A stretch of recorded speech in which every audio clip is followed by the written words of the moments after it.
नमस्कार प्यारे बच्चों, छात्र छात्राओं, स्वागत है आपका एसआर साइंस स्टडी पर। देखिए, पिछली वीडियो में हमने पीएच स्केल के बारे में पढ़ा था। देखिए, इस वीडियो में हम पढ़ेंगे पीएच का दैनिक जीवन में महत्व।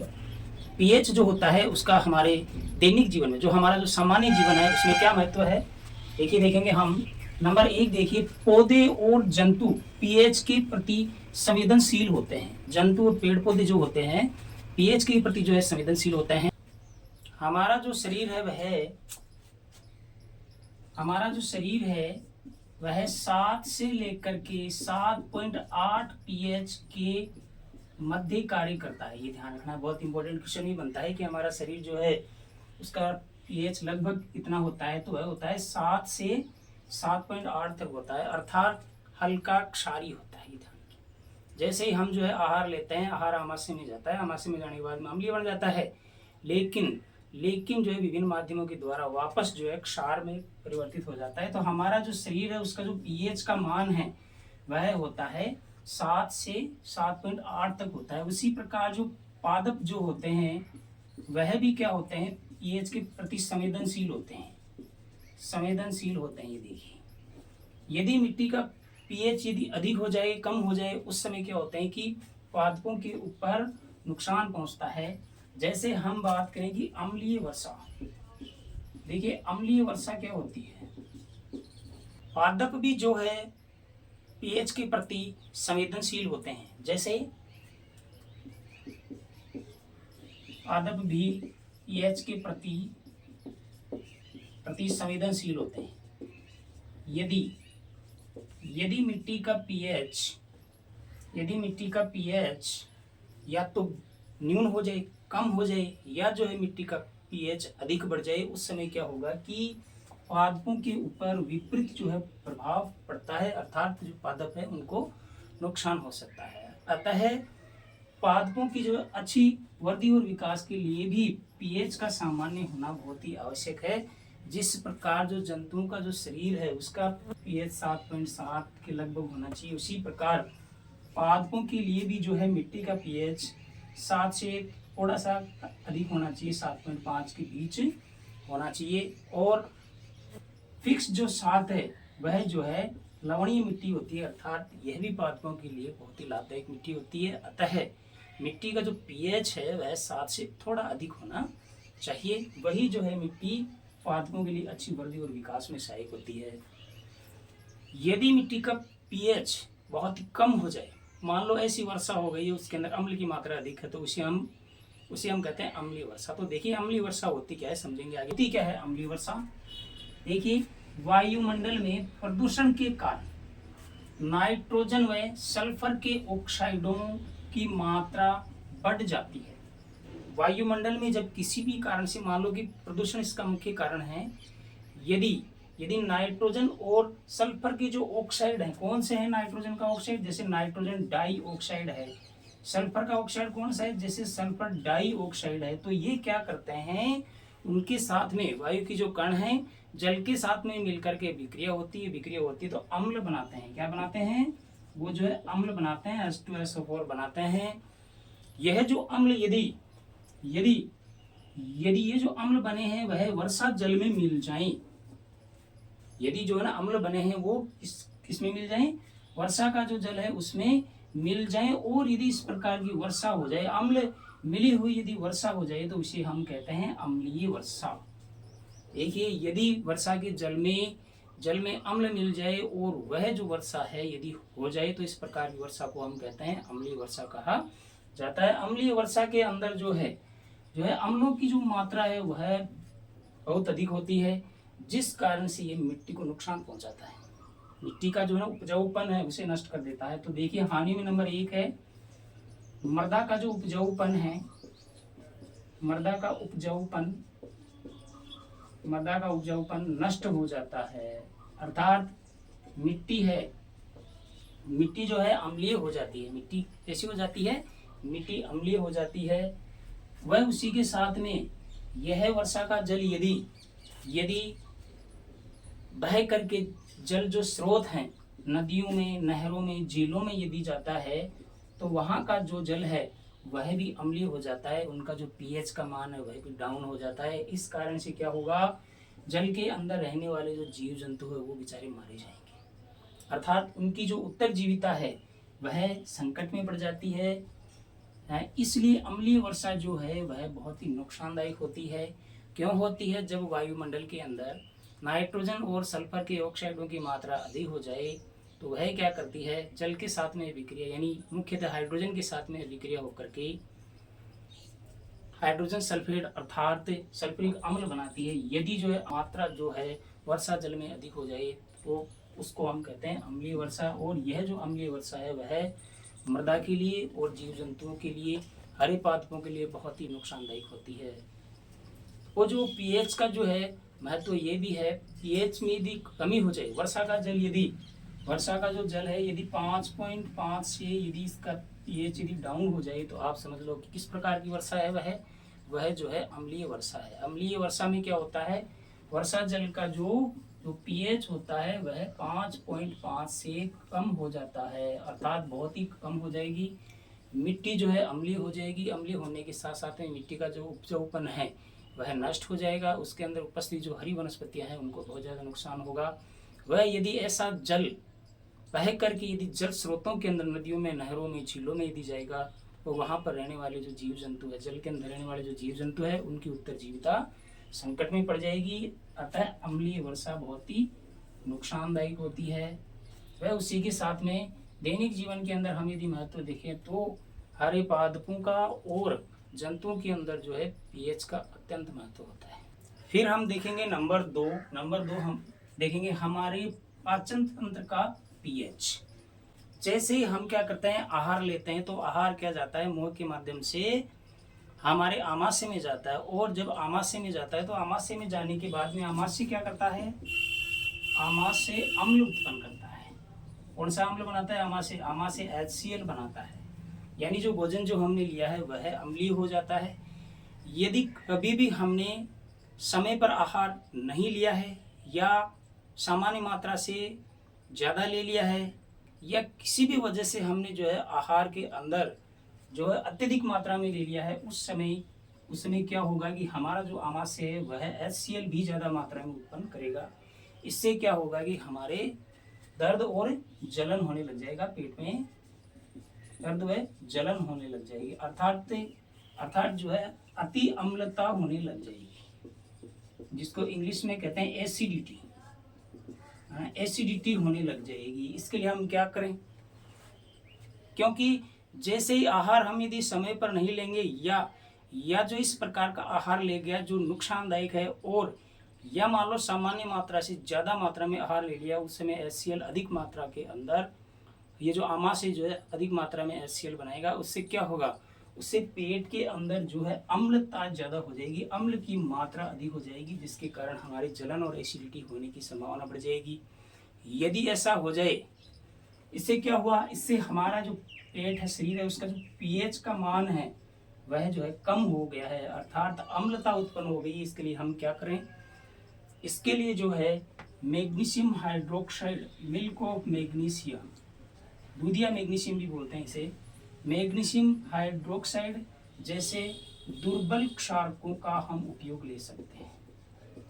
इससे क्या होगा, इससे ये होगा कि हमारे पेट के अंदर जो HCl बना है, ज़्यादा मात्रा में जो बना है, उसकी अभिक्रिया जब मैग्नीशियम हाइड्रोक्साइड के साथ में होगी तो देखिए क्या बनेगा, यहाँ पर MgCl2 बनेगा, MgCl2 बनेगा।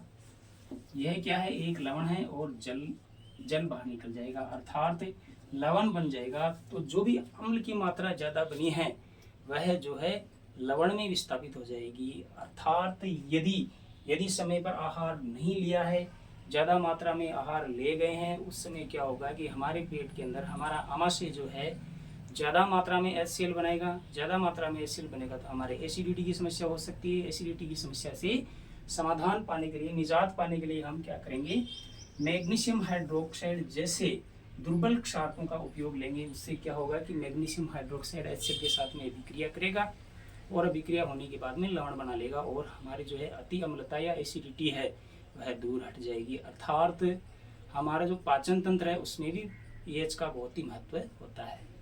फिर हम देखेंगे नंबर 3 में कि पीएच परिवर्तन के कारण दंत क्षय, दांतों का क्षय हो जाना। हमारे जो दांत होते हैं वो कैल्शियम फास्फेट के इनेमल से बने होते हैं। कैल्शियम फास्फेट का जो इनेमल होता है उनके ऊपर होता है, अर्थात बहुत ही कठोर पदार्थ होता है। लंबे समय तक यदि मुंह की सफाई नहीं करेंगे तो यह जो है इनेमल भी संक्षारित होने लग जाएगा, गलने लग जाएगा। ऐसा क्यों होता है? जैसे ही हम क्या करते हैं, आहार करते हैं, तो आहार करने पर क्या होगा कि आहार के कुछ कण, भोजन के कुछ कण जो है हमारे दांतों के बीच में फंस जाते हैं। जैसे हमने भोजन किया, भोजन करने पर क्या होगा कि जो आहार भोजन के जो कण हैं वो हमारे दांतों के बीच में फंस जाते हैं, और मुंह में उपस्थित जो जीवाणु है, मुंह में उपस्थित कौन है? जीवाणु है। वह क्या करते हैं, इन कणों का वो पाचन करते हैं। पाचन होकर के क्या बनाते हैं? अम्ल बनाते हैं। ये देखिए, भोजन जब हम करते हैं, भोजन के कण जो होते हैं हमारे जो दांत है उनके बीच में फंस जाते हैं, निकलते नहीं है पूरे। वह मुंह में उपस्थित जो जीवाणु हैं वो उनका पाचन करते हैं, और क्या बनाते हैं? वो जो है अम्ल बनाते हैं। क्या बनाते हैं? वो जो है अम्ल बनाते हैं। यदि हम लंबे समय तक यदि मुंह की सफाई नहीं करें, नहीं अम्ल बनाते रहेंगे, हमारे मुंह के अंदर अम्लों की मात्रा अधिक हो जाएगी, जिसके कारण मुंह का जो पीएच है वह बहुत ही कम हो जाएगा। जैसे मान लो कि 5.5 हो गया है, 5.6 हो गया है, अर्थात मुंह का जो पीएच है, जो प्रवृत्ति है, वह जो है अम्लीय हो गई है।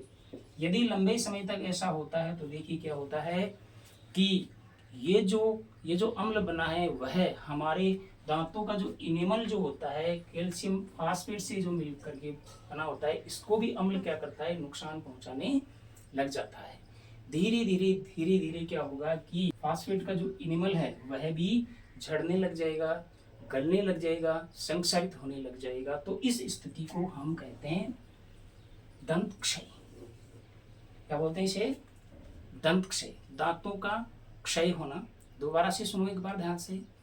भोजन करने के बाद यदि हम मुंह की सफाई नहीं करते हैं तो भोजन के जो कण हैं वो हमारे दांतों के बीच में फंस जाते हैं। वह हमारे मुंह में उपस्थित जो जीवाणु है वो क्या करते हैं? इनका पाचन करते हैं। पाचन से वो जो है अम्ल बनाएंगे, अर्थात अम्ल बनाते रहेंगे। जब हम यदि लंबे समय तक मुंह की सफाई नहीं करें तो क्या होगा? मुंह का जो पीएच का जो मान है 5.5 से भी डाउन आ जाएगा, अर्थात मुंह जो है अम्लीय माध्यम का बन जाएगा। इसीलिए हमारी जो दांतों का जो इनेमल है, हमारे जो दांत हैं वो संक्षारित होने लग जाएंगे, गलने लग जाएंगे। इस स्थिति को हम कहते हैं दंत क्षय।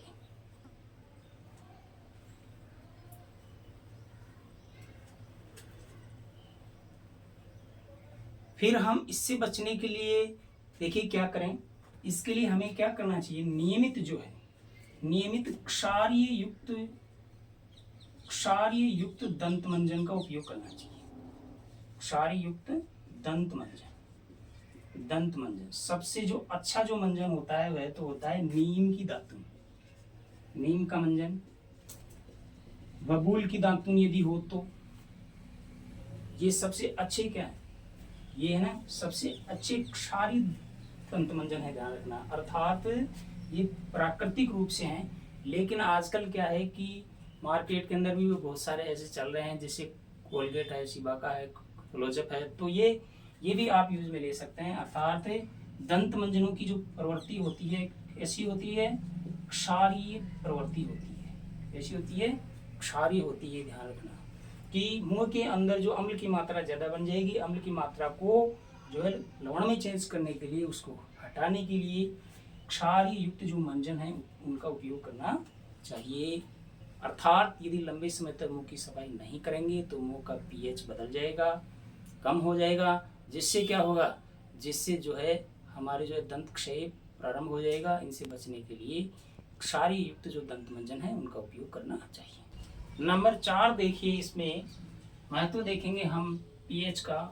पौधों एवं जंतुओं द्वारा उत्पन्न जो रसायन है उनसे वो स्वयं अपनी जो है आत्मरक्षा करते हैं। ऐसे करते हैं, डंक के द्वारा जो है अम्ल छोड़ देते हैं। जैसे मधुमक्खी और जो लाल चींटी जो होती है वह क्या करती है, डंक लगा देती है। उनका जो डंक होता है उसमें उसमें जो है अम्ल होता है, और अम्ल जैसे ही हमारे शरीर के अंदर जाता है, जैसे ही लगता है डंक, उस समय क्या होगा कि हमारे अंदर अम्ल जाता है, और अम्ल जाने से क्या होगा, हमारे शरीर के अंदर जलन और दर्द होने लग जाएगा। क्या होने लग जाएगा, जलन और दर्द होने लग जाएगा। तो इस प्रकार ये क्या करते हैं, विभिन्न रसायनों के माध्यम से क्या करते हैं, अपनी आत्मरक्षा भी करते हैं। जैसे ही अम्ल हमारे अंदर जाएगा, हमारा जो शरीर है उसका पीएच का मान कम हो जाएगा, अतः हमारे दर्द और जलन उत्पन्न होने लग जाएगा। उसी प्रकार जो नेटल नाम का एक पादप होता है, पहाड़ों पर पाया जाता है सामान्यतः।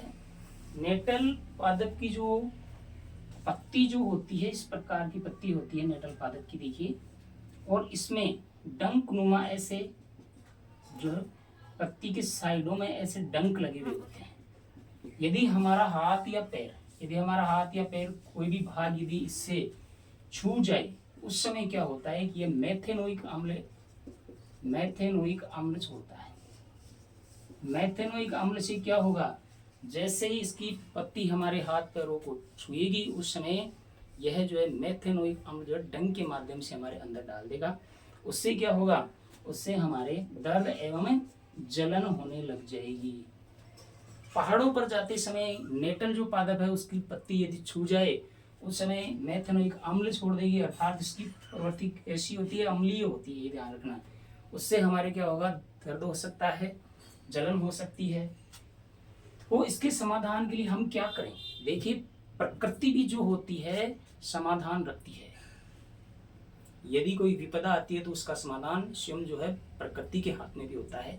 जैसे यदि पहाड़ों पर जाते समय नेटल पादप की पत्ती यदि लग गई और हमारे शरीर के अंदर यदि अम्ल छोड़ दिया इसने, दर्द और जलन होने लग गई, तो इसी के आसपास में नेटल जो पादप है, इसी के आसपास में एक पादप होता है, उसका नाम है डाक नामक पादप।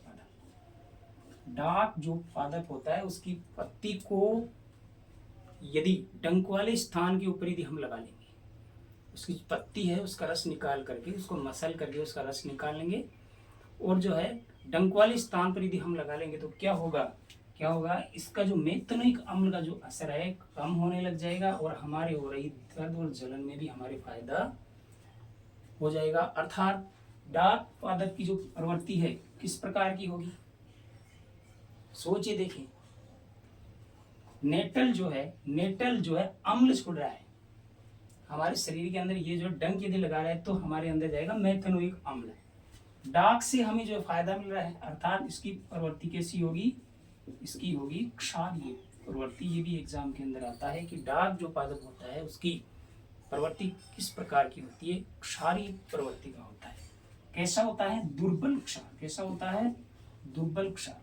प्रबल क्षार तो हम जो है यूज जो है सीधा यूज नहीं ले सकते, ये ध्यान रखना, क्योंकि वो अत्यंत संक्षारक होते हैं, और संक्षारक होने की वजह से हमारे मुंह वगैरह हाथों को वो नुकसान पहुंचा सकते हैं। इसीलिए जो अम्लता को दूर हटाने के लिए, किसी भी प्रकार की अम्लता हो, एसिडिटी हो, या शरीर में अम्ल की मात्रा ज़्यादा हो, और या मान लो कि कहीं पर डंक लग गया हो, उसके स्थान पर हम क्या करते हैं, दुर्बल क्षारकों का उपयोग लेते हैं। जैसे नेटल की पत्ती लग जाए तो उसके लिए हम क्या करेंगे, डाक नामक जो पादप है उसका उपयोग करेंगे। और नेटल जो है अम्ल छोड़ता है, लेकिन डाक क्या करता है, क्षारी होता है, दुर्बल क्षार होता है, इसी कारण से हमें इसका प्रभाव जो है नष्ट होने लग जाता है। उसी के साथ में मधुमक्खी और यदि जो लाल जो होती है, ईटी जो होती है, उनका यदि डंक लग जाए, उस समय बेकिंग जो सोडा है उसका भी उपयोग कर सकते हैं, NaHCO3, सोडियम बाइकार्बोनेट का भी हम उपयोग ले सकते हैं, क्योंकि ये भी क्या होता है, क्षारीय लवण होता है। कैसा होता है, क्षारीय लवण होता है। यह भी क्या करता है, इसमें हमें फायदा पहुंचाता है। अर्थात जब अम्ल की मात्रा अधिक हो जाए तो उसके समाधान के लिए हम क्या करते हैं, उसमें दुर्बल क्षारकों का उपयोग लेते हैं। ये सभी जो हमने पढ़े हैं वो क्या हैं, दैनिक जीवन में पीएच का महत्व है। ध्यान, सबसे पहले हमने क्या पढ़ा था, मिट्टी का पीएच। उसके बाद में क्या पढ़ा था, हमारा जो पाचन तंत्र है उसका पीएच। उसके बाद में हमने क्या पढ़ा था, दंत क्षय के बारे में पढ़ा। वह उसी के साथ में हमने क्या पढ़ा था, पौधों और जंतु क्या करते हैं, इन रसायनों के द्वारा अपनी आत्मरक्षा भी करते हैं। और जो दैनिक जीवन में पीएच का जो महत्व है वह टॉपिक आपका खत्म हो गया है। धन्यवाद। और जो है अपना जो चैनल है उसको ज़्यादा से ज़्यादा सब्सक्राइब करें और शेयर करें, लाइक करें। धन्यवाद।